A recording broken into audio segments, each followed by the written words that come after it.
Hello friends, I am Jenny and today I am going to share with you 5 things that you can do in your early spring garden. If you are like me, you are itching to get out of the winter doldrums and back into your garden. Now, before I start, I will say that early spring is going to depend calendar-wise as far as where you live. Early spring for me in North Carolina is going to be vastly different than if you are in Michigan or if you are in Florida. So, take these 5 things that you can do and apply them to your timeline in your environment. Now, the first thing that you can be doing is you can be planting perennials, trees, and shrubs. We call these kind of the bones of your garden. Early spring is the perfect time to get those guys in the ground because you will have the root system will have time to get established before that summer heat hits. So if you have been dreaming and planning all winter, now is the time to go ahead and visit your local garden center, find your favorite proven winners, perennials, trees, and shrubs, and get them in the ground.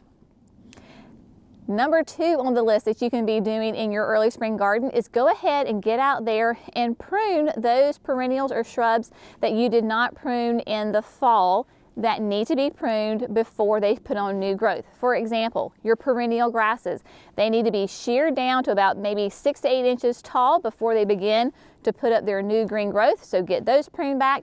And also you will want to prune back all of your panicle hydrangeas. Panicle hydrangeas, remember, bloom on new growth. You need to cut them back by no more than 1/3 to keep nice, strong, healthy stems so they don't get floppy and you are guaranteed new blooms this coming summer. The third thing that you can be doing in your early spring garden is just a little bit of maintenance. Maybe you are like me and you have got some weeds that have popped up in the wintertime. We all get weeds. So get out there, get those weeds pulled because no matter if they are summer weeds or winter weeds, they are pesky and they need to come out. So go ahead and weed. Go ahead, if you have not laid down any new compost or mulch, this is a great time to do it. Compost is a wonderful way to enrich your soil and to give your plants a beautiful, healthy environment to grow in. Go ahead and do that. Also, this is a great time to go ahead and fertilize your plants, those perennials, trees, and shrubs. Imagine that those plants are like a bear. They're coming out of a long winter. They're hungry. They're getting ready to go into their big growing season, so they need food. This is the perfect time to go ahead and apply whatever your slow release fertilizer of choice is. Go ahead and get perennials, trees, and shrubs. This is the time that you want to go ahead and fertilize them so that you get a lot of good, healthy growth on the top of your plant.